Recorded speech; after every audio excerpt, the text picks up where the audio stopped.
A surge in electricity demand meets falling oil prices. Are we heading for a recession or a market misread? Here's what's really behind the drop in Brent crude and what it could mean for energy investors. Moving on to thing number 3, Gary, we're talking energy. I know it's been a bit rough over the last 2 weeks in the energy markets.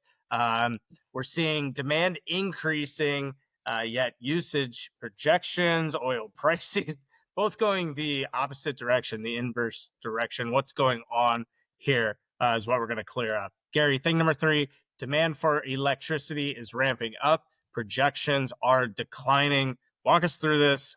What does that mean? How does that happen? So, Rob, power demand has been stagnant for a while. And a big part of that has been the push toward more energy efficient appliances. Now, some of those are, really bad appliances. Having a dishwasher that needs, 3 hours to do such a poor job of cleaning your dishes that you have to run it twice, that's not so great. But a lot of other appliances, refrigerators in particular, air conditioners, are much more efficient than they used to be. So as a result, in the U.S., um, growth in the 2000s, that decade, so from 2000 to 2010, was about 0.5%. In the 2010s, that next decade, 0.5%. In 2020, down 1%. Okay, well, that was the pandemic year, understood. But then the next couple of years, we saw growth in like the 0.5%, 1% range. And then all of a sudden, in 2024, we saw 3% growth. And, so what are we seeing? Well, AI data centers, battery manufacturing, the electrification of everything.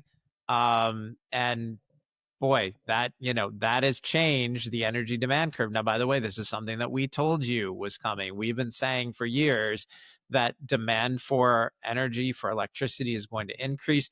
That's going to be the case with or without AI data centers, but some of the data centers they're talking about will, they will use as much energy as an entire town or a small city. And so the last time we saw this kind of effect was in the 1970s when consumer appliances became ubiquitous, right?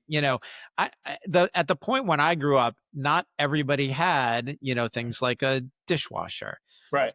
Now everyone has, dishwashers, washers, dryers. It's everything, right? Solar, it's the home appliance upgrades, right? Yeah, the whole 9 yards. Plug-in cars. And by the way, the other thing that this one makes me laugh.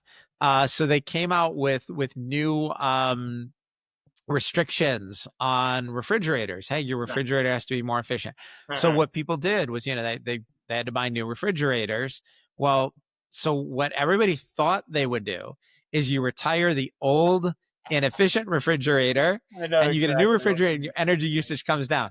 Rob, what did everyone do with their old refrigerator? They put them in their garage. And put what in it? And put what? Sorry. And put what in it? I mean, probably beer.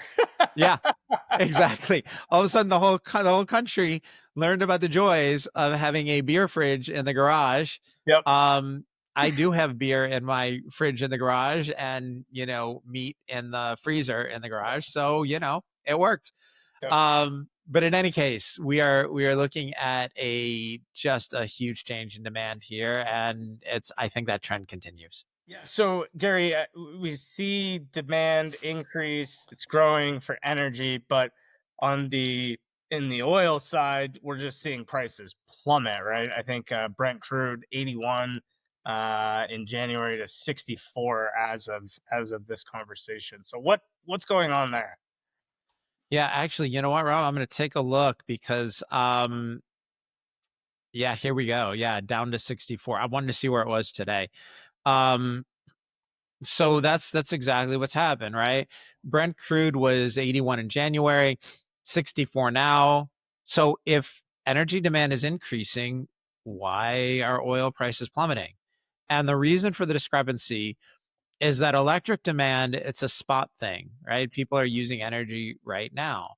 But crude oil is priced off of a forward curve, and people right now are projecting a worldwide recession. I would argue that, the US has been in recession. Again, we're just covering it up with excessive spending, and more debt. But um, right now the world is projecting a recession as a result of tariffs, and energy demand always falls during recessions. And energy is priced at the margin, which is just a fancy way of saying that it's a commodity where the price responds a great deal to small changes in incremental demand. You sort of have baseline demand, small increases in demand result in huge increases in price. Small decreases in demand from that stable equilibrium result in huge decreases in price. So that's what people are projecting.